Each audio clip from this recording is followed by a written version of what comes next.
스가랴서 함께 나누 하나님의 말씀 구약 성경 사사기 8장 1절에서 9절까지의 말씀입니다. 구약 성경 사사기 8장 1절에서 9절까지의 말씀, 구약 성경 374페이지, 구약 성경 374페이지 전후에 있는 사사기 8장 1절에서 9절까지의 말씀, 우리 한 절씩 교독하여 읽으시고 마지막 절 합독하여 읽도록 하겠습니다. 사사기 8장 1절에서 9절 읽겠습니다. 에브라임 사람들이 기드온에게 이르되 내가 미디안과 싸우러 갈 때에 우리를 부르지 아니하였으니 우리를 이같이 대접함은 어찌 됨이냐 하고 그와 크게 다투는지라. 기드온이 그들에게 이르되 내가 이제 행한 일이 너희에게 한 것에 비교되겠느냐. 에브라임의 끈물 포도가 아비에셀의 만물 포도보다 낫지 아니하냐. 하나님이 미디안의 방패 오렙과 스앱을 너희 손에 넘겨주셨으니 내가 한 일이 어찌 능히 너희가 한 것에 비교되겠느냐 하니라. 기드온이 이 말을 하매 그때 그들의 노여움이 풀리니라. 기드온과 그와 함께한 자 300명이 요단강에 이르러 건너고 비록 피곤하나 추격하며 그가 숫곳 사람들에게 이르되 나를 따르는 백성이 피곤하니 청하건대 그들에게 떡덩이를 주라. 나는 미디안의 왕들인 세바와 살므나의 뒤를 추격하고 있노라 하니 숫곳의 방백들이 이르되 세바와 살므나의 손이 지금 내 손 안에 있다는 거냐. 어찌 우리가 내 군대에게 떡을 주겠느냐 하는지라. 기드온이 이르되 그러면 여호와께서 세바와 살므나를 내 손에 넘겨주신 후에 내가 들가시와 찔레로 너희 살을 찢으리라 하고 거기서 분우엘로 올라가서 그들에게도 그와 같이 구한즉 분우엘 사람들의 대답도 숫곳 사람들의 대답과 같은지라. 함께 했습니다. 기드온이 또 분우엘 사람들에게 말하여 이르되 내가 평안히 돌아올 때에 이 망대를 헐리라 하니라. 아멘. 오늘 이 시간에는 본문 말씀을 중심으로 변화된 인격과 삶으로 라는 제목으로 함께 은혜를 나누겠습니다. 성경은 구원받아 새롭게 변화된 우리의 정체성에 대해서 이렇게 말씀합니다. 고린도후서 5장 17절 말씀에 그런즉 누구든지 그리스도 안에 있으면 새로운 피조물이라 이전 것은 지나갔으니 보라 새 것이 되었도다. 아멘. 우리가 이 말씀에서 중요하게 생각해야 할 점은 우리가 예수 그리스도를 믿는 믿음 안에서 새로운 피조물이 되었다라는 사실도 매우 중요하지만 새로운 피조물로서 살아가야 하는 삶에 요구되는 본분이 있다라고 하는 거예요. 이전 것은 지나갔다, 새 것이 되었다. 그렇다고 한다면 나는 새 것으로서 이전과 같은 모습으로는 살아갈 수 없다는 것이 우리 믿는 그리스도인들이 고백하는 내용입니다. 이전과 같을 수 없다는 거예요. 내가 예수 믿기 전과 예수 믿은 이후의 내 삶의 방향과 정체성과 삶의 모습들이 내 언어와 생각들이 이전과 같을 수 없다는 거죠. 예수님을 모를 때와 지금은 알고 믿을 때의 모습에 분명히 변화가 있어야 된다라고 말하고 있어요. 구원받기 이전에 우리는 죄를 알지 못하고 살아갑니다. 오히려 죄를 즐거워하고 그것들이 죄인지도 모르고 추구하며 살아가죠. 그러나 예수 그리스도를 믿는 믿음 안에서 구원받은 우리는 이제는 더 이상 그렇게 살아가지 못해요. 이제는 하나님의 말씀 안에서 또 성령님이 주시는 그 귀한 깨닫게 하시는 은혜 안에서 우리는 죄가 무엇인지 봅니다. 그리고 내 안에 있는 죄를 봐요. 그리고 우리는 그 죄를 미워하기 시작하고 그 죄와 싸우기 시작을 하는 거예요. 우리 안에 있는 죄악과 그리고 우리가 마주치며 살아가는 세상의 죄악 그리고 그 유혹들과 싸우기 시작하는 것. 그렇기 때문에 우리의 삶에는 반드시 이전과는 다른 삶의 변화된 모습들이 있을 수밖에 없는 거예요. 이제는 우리가 이 땅에 썩어질 것들을 위해서 살아가는 사람들이 아니라 영원한 본향을 약속받은 사람들로서 그 본향을 향하여 살아가는 사람들이기 때문입니다. 이제는 헛된 것들이 아니라 하나님의 영원한 것을 누리며 살아가는 사람들이기 때문이에요. 그래서 우리가 온전히 예수 그리스도를 믿는 믿음 안에 있게 된다고 한다면 우리는 반드시 이전과 같이 살지 못하고 이전과는 분명히 다른 삶의 모습들이 보여져야 합니다. 이전에 내가 즐겨하던 것이 아니라, 세상이 추구하는 것들이 아니라 하나님의 말씀과 하나님 나라의 기쁨과 그 가치를 가지고 살아가기 시작을 하는 것이죠. 그래서 참된 그리스도인들에게 세상과 구별되는 이 다름이 있는 모습에 대해서 바울 사도는 빌립보서에서 우리에게 이렇게 말합니다. 빌립보서 3장 7절과 9절까지의 말씀이요.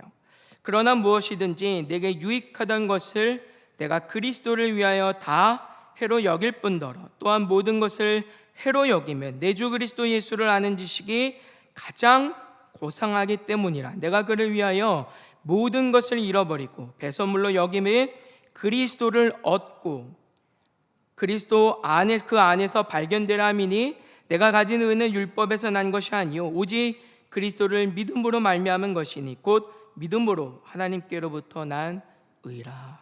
아멘. 이전에 내가 자랑하던 것, 이전에 내가 즐거워하던 것들이 이제는 더 이상 내게 즐겁지 않아요. 이제는 그것들이 내 자랑이 되질 못해요. 나는 오직 예수 안에서 하나님 안에서만 발견되는 사람이고 오직 하나님만이 내 자랑이기 때문인 거예요. 그렇기 때문에 우리가 예수님을 믿는다고 하면서 여전히 땅의 것들을 즐거워하고 그것들을 그렇게 즐거워 살아가면서도 우리 안에 찔림이 없고 돌이킴이 없다고 한다면 그것이 진짜 믿음인가에 대해서 우리는 고민해야 되는 거예요. 오늘 본문 말씀에서도 우리는 이런 내용들을 확인할 수 있습니다. 오늘 말씀이 미디안 연합군과의 전쟁에서 승리한 이후에 그 이스라엘과 기드온의 모습들을 우리에게 보여주고 있어요. 우리는 지난주에 미디안 연합군과의 전쟁이 겉으로 보여질 때는 승리였지만 실상은 패배한 싸움이었다라고 하는 것들을 나눴습니다. 왜냐하면 하나님께서 이 전쟁 가운데 요구하시는 것은 하나님에 대한 전적인 신뢰이고 하나님의 말씀에 대한 온전한 순종이었지만 이스라엘과 기드온이 그렇게 하지 못했기 때문이에요. 그리고 오늘 본문에서도 그런 전쟁 이후에 여전히 변화되지 못하고 있는 기드온과 이스라엘의 모습을 봅니다. 이들은 모두 하나님이 아니라 여전히 자기들을 즐거워하고 알고 있었던 세상의 방식, 힘의 논리를 따라 살아가고 있어요. 먼저 1절 말씀해 보시면 에브라임 지파가 기드온에게 찾아와서 따져 묻는 장면을 기록하고 있는데, 특히 여기서 어찌 됨이냐라고 하는 이 표현은 그냥 물어보는 정도가 아니에요. 감정적으로 굉장히 상해서 자신의 불만을 토로하고 있는 굉장히 격한 표현을 이제 보여주고 있습니다. 그럼 왜 에브라임 지파가 이렇게 감정적으로 노해서 이 기드온에게 묻고 있는가 보니까 기드온이 자신들을 전쟁의 시작 때부터 부르지 않고 끝날 때 그 말미에 불렀기 때문이다 라고 성경은 말씀하고 있어요. 쉽게 말해서 너가 우리 무시했다라는 거예요. 기드온이 자신들을 무시했다라고 느꼈어요. 왜냐하면 에브라임은 이스라엘 지파 중에서도 가장 큰 지파 중에 하나입니다. 그렇게 본다면 이들은 전쟁의 끝 마무리가 아니라요, 시작부터 앞에 선봉장으로 나서야 됐던 사람들인 거예요. 야곱의 아들 요셉에게는 두 명의 자녀가 있습니다. 첫째는 므낫세이고 둘째가 에브라임이요. 그런데 야곱이 12명의 자녀들을 축복을 할 때 에브라임이 므낫세보다 더 큰 축복을 받아요. 그 말씀처럼 에브라임은 이스라엘 12지파 중에서도 굉장히 크고 강대한 지파로 성장을 합니다. 그래서 이스라엘이 남유다와 북이스라엘로 나눠질 때도 보시면 유다가 남유다의 중심축을 이루는 지파였다고 한다면 에브라임은 나머지 10개 지파의 연합인 북이스라엘의 중심을 이루는 지파가 돼요. 그만큼 에브라임은 이스라엘 12지파 중에서도 손에 꼽힐 만큼 힘이 있고 강대한 지파였다라는 말이에요. 여호수아도 바로 이런 지파 출신의 사람이었죠. 근데 문제는 그런 지파가 지금 어떤 거야? 미디안 연합군과의 전쟁이라고 하는 이스라엘의 구원이라고 하는 하나님의 역사의 그 주인공으로 나서지 못했다라고 하는 거예요. 이 에브라임 지파 입장에서는 자존심이 상하는 거예요. 체면을 구긴 거예요. 뿐만 아니라 전쟁 이후에 이스라엘의 주도권이 누구에게 집중이 됩니까? 이제는 기드온에게 집중될 가능성이 굉장히 많아지죠. 우리가 다음 주에도 이렇게 살펴볼 내용이지만 기드온이 스스로 기드온에게 이스라엘의 왕이 되기를 요구하는 이 백성들의 모습을 보게 되거든요. 그러다 보니까 에브라임 지파의 입장에서는 지금까지 자신들이 이스라엘이라고 하는 그 나라 안에서 가지고 있었던 기득권과 지도권에 대해서, 그 세력에 대해서 줄어드는 그런 느낌을 받는 거예요. 그리고 전쟁하게 되면 무엇이 주어집니까? 전리품이 주어지죠. 이 전리품은 나누는 데 있어서도 전쟁의 공로에 따라서 이 전리품을 배분을 받는다고 한다면 에브라임 입장에서는 그렇게 좋은 이 전리품을 얻기가 어려운 상황일 수도 있는 거예요. 그러니까 여러 가지로 생각을 해본다면 지금 이 에브라임 지파가 불만을 가지고 있는 가장 그 중심에 있는 논리는 어떤 논리입니까? 세상의 논리이고 힘의 논리인 거예요. 우리가 계속 살펴온 것처럼 이 전쟁은 하나님이 준비하시고 하나님이 거두신 하나님의 승리입니다. 하나님의 은혜예요. 그렇다고 한다면 에브라임과 이스라엘이 가장 먼저 가졌어야 하는 올바른 태도는 무엇이냐면 승리하신 하나님을 찬양해야 하는 일이죠. 하나님께 모든 감사와 영광을 돌리고 우리의 모든 아픔과 눈물과 압제로부터 우리를 구원해 주신 하나님의 은혜를 기억하고 그 기쁨을 함께 나누어야 했어요. 그런데 누구도 여기에는 관심이 없죠. 여기서도 누가 더 큰 자인가라고 하는 그 논리를 가지고 싸우고 있는 거예요. 하나님의 놀라우신 구원과 도우시는 그 은혜를 바랬고 또 그 은혜를 체험했고 목도했지만 정작 그 하나님의 은혜는 잊어버리고 있는 이 배은망덕한 이스라엘 백성들의 모습을 보여주고 있습니다. 더 중요한 것은 그 놀라운 사건을 직접 보았음에도 불구하고 여전히 그들 안에는 힘의 논리가 작용하고 있고 세상의 논리가 작용하고 있고 이전에 계속 살아왔던 삶의 방식들로 살아가고 있었다라고 하는 거예요. 문제는 기드온도 마찬가지였어요. 에브라임이라고 하는 한 지파만 이렇게 살아간 게 아니라 기드온도 똑같이 그 논리를 가지고 살아가고 있는 거예요. 그건 당시 이스라엘 백성들은 여전히 변화되지 않고 있었다라고 하는 그 모습들을 우리에게 보여주고 있습니다. 에브라임의 불만에 대해서 기드온이 이렇게 반응을 해요.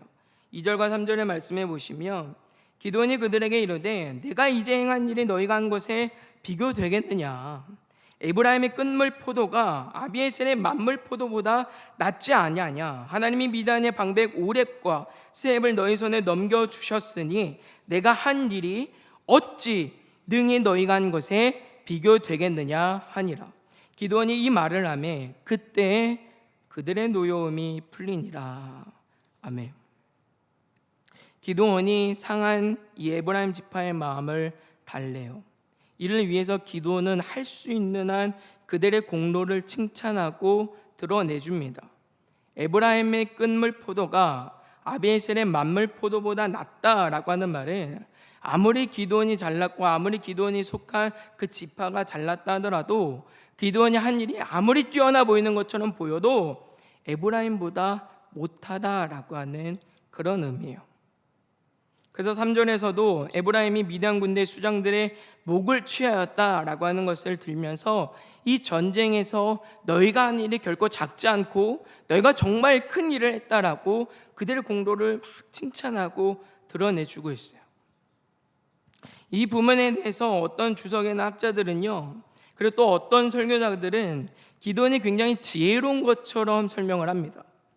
갈등과 대립의 문제에 있어서 지혜롭게 말을 통하여서 상한 에브라임 지파의 마음들을 돌봄으로써 다툼을 피하는 이 기드온이 굉장히 지혜로운 지도자이고 믿음의 사람인 것처럼 설명하지만 실상 그렇지 않은 거예요. 왜 기드온이 이런 방식으로 에브라임의 마음을 달래려 했을까 보면 그 안에도 여전히 힘의 논리가 작용하고 있는 거예요. 하나님이 아니라 자기가 이전에 살아왔고 봐왔고 가지고 있었던 그 가치관이 작용하고 있단 말이에요. 아까도 말씀드렸지만 미디안 연합군과의 전쟁은 오직 하나님께 영광을 돌리기 위한 전쟁이었어요. 물론 이 전쟁을 위해서 이스라엘이 아무것도 하지 않았다? 그럴 수는 없습니다. 물론 그들의 수고도 있었고 헌신도 있어요. 그러나 그들이 아무리 어떤 수고를 하고 어떤 헌신을 한다 하더라도 그 모든 공로와 영광은 하나님의 것입니다. 하나님께 돌려줘야 돼요. 무엇보다 기드온은 그 사실을 잘 알고 있죠. 하나님이 왜 이 전쟁을 준비하시고 왜 300명을 남기셨는지 이 전쟁의 목적에 대해서 직접 들었던 사람이 기드온이기 때문에 이 전쟁의 과정과 전쟁 이후의 승리 이후에 우리가 해야 할 일들이 무엇인지는 기드온이 제일 잘 알고 있어요.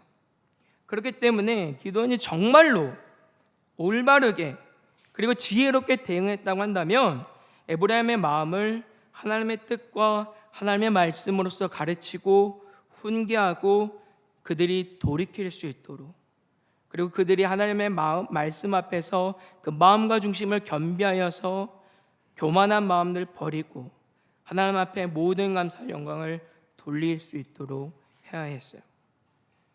하나님의 의도와 목적이 우리의 공로에 있지 않다, 우리의 영광에 있지 않다.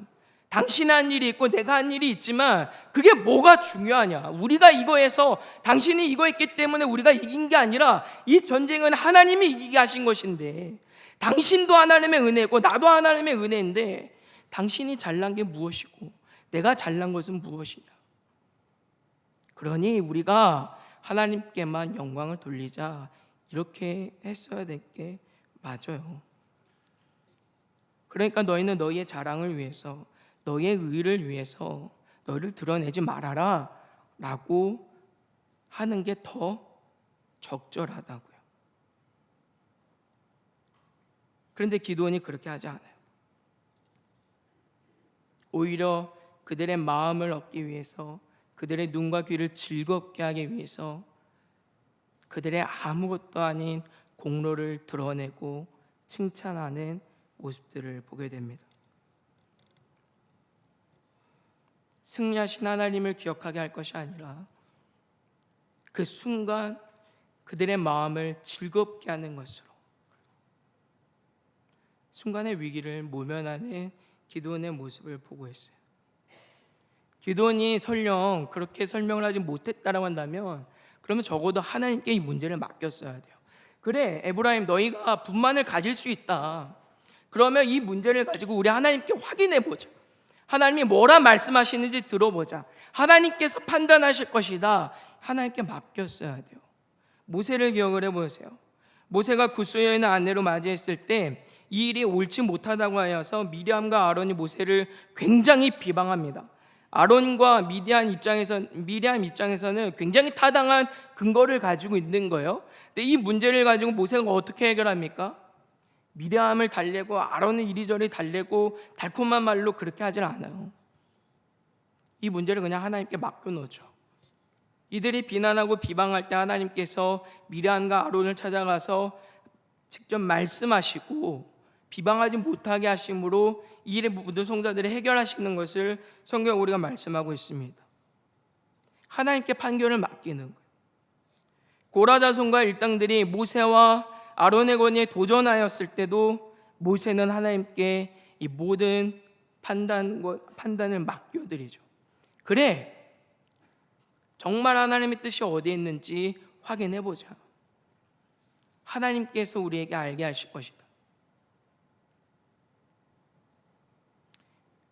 그러나 오늘 기도는 그렇게 하지 못하고 있어요. 하나님께 판결을 맡기지도 않고요, 하나님의 영광을 가르쳐서 에브라임이 돌이킬 수 있도록 하지도 않고요, 오히려 하나님께만 돌려줘야 되는 그 모든 영광을 다 에브라임에게 돌림으로 그들의 귀와 마음을 즐겁게 함으로 순간의 위기를 넘길 뿐이에요. 여러분, 솔직히 에브라임 지파가 칭찬받을 만한 일이 어디에 있습니까? 그들이 스스로 이렇게 자랑할 만큼 힘이 있었다고 한다면 미디안이 약탈하고 있을 때 왜 이들은 그냥 당하고만 있었습니까? 이스라엘이 전쟁을 준비하고 시작을 할 때 왜 이 사람들은 어디에 숨어 있다가 이제 와서 자신들의 공로를 말하고 있는 것입니까? 다 기회와 눈치만 보고 있었던 건 아닙니까? 우리가 볼 때는 못 이길 것 같은 거예요. 전쟁이 도저히 안 될 것 같은 거예요. 하나님은 하신다고 말씀하셔도 거기에 확신이 없어요. 그러니까 눈치만 보고 기다리고 있다가 실제로 눈에 보여지는 상황들을 보니까 이제 이기게 생긴 거예요. 우리가 진짜 이기겠네? 야, 우리가 이거 이겼는데? 야, 안 되겠다. 지금이라도 나가자 하고 나온 거 아닙니까? 그래 놓고 생색내는 거 말고 이 사람들이 한 게 무엇이 있습니까? 이들이 칭찬받을 만한 일이 어디에 있어요? 그럼에도 불구하고 기드온은 그들의 마음을 달래기 위해서 그들을 막 칭찬하고 공로를 드러냅니다. 왜냐하면 에브라임이 큰 지파였기 때문이에요. 그 지파와 다투고 갈등해서 기드온이 얻을 게 없었기 때문이에요. 기드온에게 유익하지 않았기 때문이라고요. 결국 기드온도 하나님이 아니라 세상의 논리, 힘의 논리를 따라서 움직이는 것뿐이에요. 이것을 잘 보여주는 대목이 4절부터 이어지는 말씀입니다. 기드온이 300명과 함께 도망친 미디안 군대를 추격하기 시작합니다. 이때 숫곳이라는 곳에 도착을 하게 되는데, 숫곳은 요단강 동편에 위치한 성읍이에요. 이곳은 창세기 33장에서 야곱이 체류하면서 이곳 이름을 숫곳이라고 이름 지은 곳인데, 여호수아 13장에서는 가나안 정복 때 갓지파의 영토로 분배받은 땅이 이 지역입니다. 근데 이곳에서 기드온이 무엇을 요청하냐면, 이곳에 있는 그 주민들에게 우리가 지금 미디안 왕들인 세바와 살므나를 추격하고 있으니까 우리에게 먹을 것을 좀 달라고 도움을 요청을 해요. 그런데 이 사람들이 이를 거부하죠. 6절입니다. 숫곳의 방백들이 이르되 세바와 살므나의 손이 지금 내 손 안에 있다는 거냐? 어찌 우리가 내 군대에게 떡을 주겠느냐 하는지라. 아멘. 숫곳 주민들이 기드온을 돕지 않은 이유에 대해서 뭐라 말할까 보니까 세바와 살므나가 아직 기드온에게 잡히지 않지 않았느냐, 이제 이렇게 말을 하고 있는 거예요. 그러니까 이들 안에는 어떤 심중이 있냐면, 혹시라도 기드온이 이 사람들을 다 잡지 못한다고 한다면 어느 때라도 이 세므나와 살문 같은 이 사람들이 찾아와서 그들을 보복할 수 있다라고 하는 그 두려움이 있는 겁니다. 그래서 도움을 거절하는 거예요. 이후에 기드온과 300명이 그 숫곳이라는 지역을 떠나서 브누엘이라고 하는 지역으로 이동하게 됐을 때도 상황은 똑같습니다. 브누엘이라고 하는 지역은 야복강의 동편에 이제 자리하고 있는 성읍이에요. 이 지역에서도 기드온이 도움을 요청하지만 이 지역 주민들도 선뜻 돕기를 거절합니다. 이유는 숫곳 사람들과 같은 이유였어요. 그러자 이 사람들에 대해서 기드온이 어떻게 반응을 합니까? 보복과 징벌을 말하죠. 보복과 징벌을 말해요. 여러분, 지금 기드온의 모습이 얼마나 기회주의자적이고 힘의 논리를 따라 움직이고 있는지 잘 보셔야 돼요. 강자에게는 한없이 약하고요, 약자에게는 한없이 강한 포악한 자의 모습을 보여주고 있어요. 그 인격과 삶에 하나님의 성품은 없어요. 믿음의 모습은 보여지질 않아요. 앞서 에브라임 지파를 달린 기드온이 진정으로 선한 마음과 동기를 가지고 다툼을 피하기 위해서 한 일이었다고 한다면 숫곳과 브누엘도 마찬가지로 해야 했던 거 아닙니까? 기드온을 돕기를 거절하는 그들의 마음을 달래기 위해서 너희가 우리를 도와준다고 한다면 나중에 내가 적절하게 보상을 해주겠다라는 약속이라도 해야 되는 거 아니에요? 근데 기드온이 그렇게 하질 않은 거예요. 오히려 기드온이 어떻게 합니까? 내가 돌아올 때 반드시 이 일에 대해서 당한 만큼 내가 갚아주겠단 말이에요. 반드시 복수하겠다고, 보복하겠다고 말해요. 힘으로 해결해요. 에브라임 지파와는 다툼을 피하고자 했던 기드온이 숫곳과 분엘과는 기꺼이 다투고자 해요.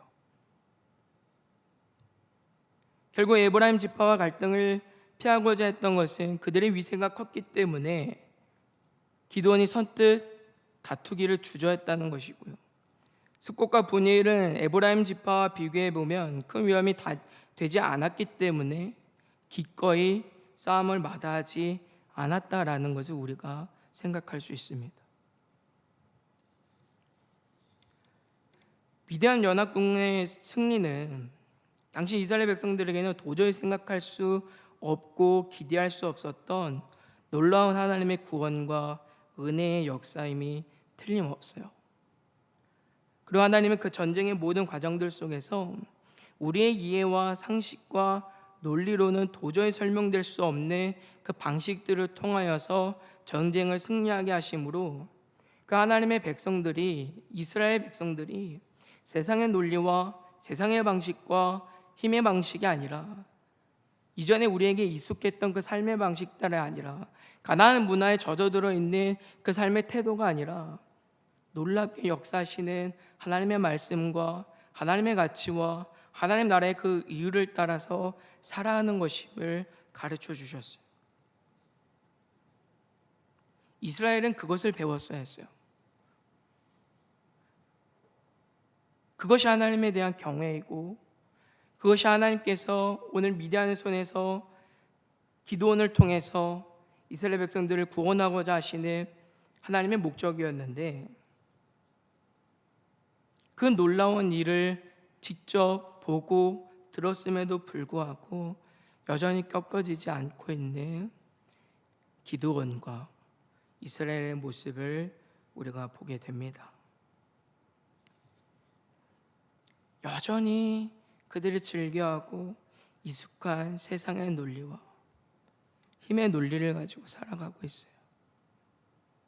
우리는 이 말씀을 통해서 나도 그렇게 살아가고 있지는 않은지 돌이켜 보아야 합니다. 나는 얼마나 그리스도인으로서 구원받은 백성으로서 합당한 모습을 가지고 살아가고 있는가? 나는 정말 그리스도의 향기로서 살아가고 있는가 생각해 보아야 한단 말이에요.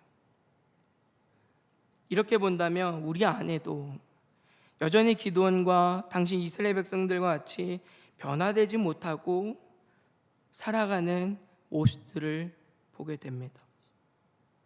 오늘 교회 안에도 똑같이 힘의 논리와 여전히 세상의 방식들이 작용하는 것을 우리가 보지 않습니까? 교회의 부흥을 많은 사람들이 모이고 많은 재정과 규모가 큰 것으로 이해하는 경우들이 아직도 많이 있어요. 그것을 꿈꾸고 그런 부흥을 꿈꿔요. 숫자와 크기를 말해요. 그래서 숫자가 있고 규모가 있고 또 사회에서도 힘 있는 사람들이 많이 모여있는 교회가 좋은 교회인 것처럼 그렇게 착각하고 그런 부흥을 기대하고 살아가요. 교회 안에서 다양한 사회의 역할과 책임과 또 직분에 있는 이들이 모일 때 우리는 우리 눈에 보기에 좋은 사람들, 좋은 학벌과 좋은 직장과 또는 어떤 권세와 권력과 또는 내게 유익이 될 만한 사람들에게는 친절하게 대우하지만 그렇지 않은 사람들은 소외하고 외면하고 차별하고 갈등하기를 마다하지 않는 그런 모습들이 우리 안에 있지 않습니까? 왜 오늘날 한국교회가, 왜 이 땅에 세워진 주님의 몸된 교회가 세상 사람들로부터 오히려 세상이 걱정하는 모습이 되고 말았는지 우리는 깊이 생각을 해봐야 합니다. 여전히 교회라고 하면서, 여전히 내가 구원받은 백성이라고 하면서, 내가 하나님의 자녀라고 하면서 세상과 구별되지 못하는 똑같은 방식으로 살아가고 있기 때문이 아닙니까? 당신이 믿는 하나님이라면 난 믿지 않겠다. 당신 같은 사람이 믿는 하나님이라면, 당신 같은 사람이 다니는 교회라면 나 가지 않겠다. 세상 사람들이 그렇게 말하는 거 아닙니까? 당신이나 나나, 예수 믿는 당신이나 예수 믿지 않고 살아가는 나나 다른 게 뭐냐? 라고 할 때 우리는 무엇으로 그들에게 우리의 다름을 보일 것입니까? 얼마나 우리는 다름을 보이고 있습니까? 얼마나 그들 안에 예수님의 그 아름다움과 우리 하나님의 아름다움을 보이고 있습니까? 그렇지 못한 모습들이 우리 안에 너무나도 많이 남아 있다는 말이죠. 여러분 기억하시길 바랍니다.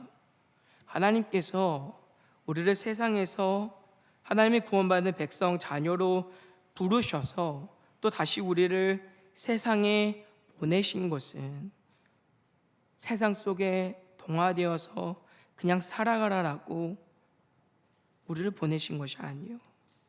세상의 그런 헛된 우상과 문화들을 깨트리고 하나님의 무너진 그 질서와 창조의 그 질서들을 회복하고 공의를 회복하여서 하나님의 의와 하나님의 나라를 이루기 위한 부르심이고 보내심임을 우리는 기억해야 합니다.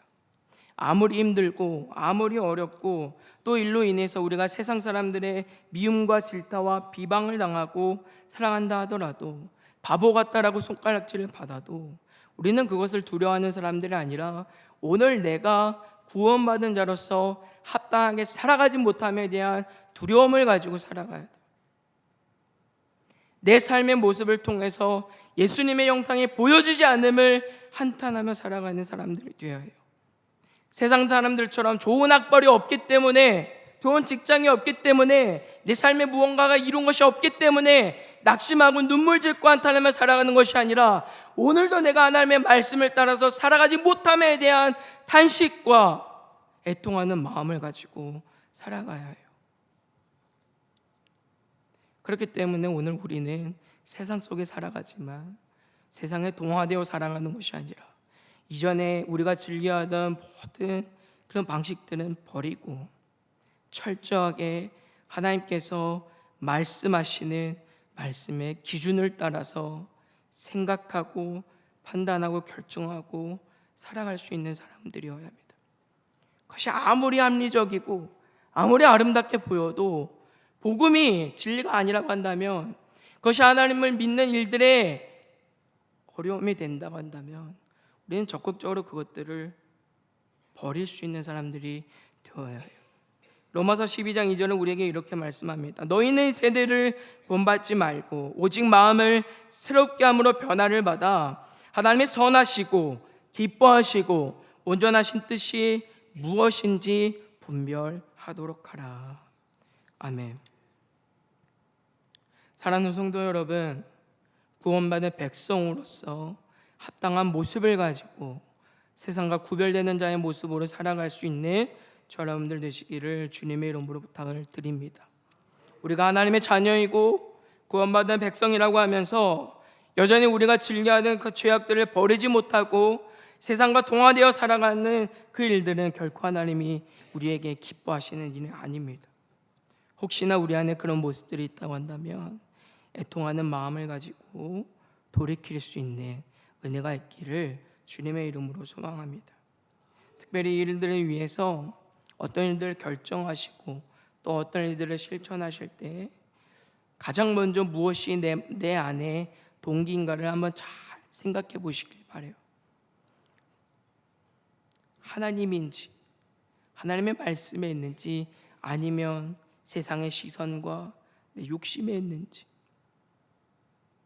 그리고 그 결정들이 오늘 우리의 믿음과 우리의 신앙과 또 우리가 하나님을 예배하고 봉사하고 살아가는 일들에 어떤 영향이 있을지 깊이 고민해 보시길 바랍니다. 그래서 그것이 우리의 거칠 것들이 된다고 한다면, 그래서 그 일들이 하나님 앞에 기쁨이 되지 않는다고 한다면 기꺼운 마음으로 내려놓으시고 하나님이 기뻐하시는 삶의 모습을 살아갈 수 있는 저 여러분들 되시기를 주님의 이름으로 부탁을 드립니다. 주님이 그 삶의 모범을 우리에게 보이셨고요, 우리는 매주 말씀을 통하여서 그 주님의 모범을 배워가요. 그리고 우리가 말씀을 읽고 살필 때마다 우리 성령 하나님께서 우리가 따야 할 그 모범의 길들을 우리에게 보이시고 알게 하시고 또 살아가게 하십니다. 그 은혜를 매일 사모하시고요, 말씀을 따라 살아감으로 정말 변화된 인격과 삶으로 예수님의 향기로 살아갈 수 있는 저 여러분들 다 되시기를 주님의 이름으로 부탁을 드립니다.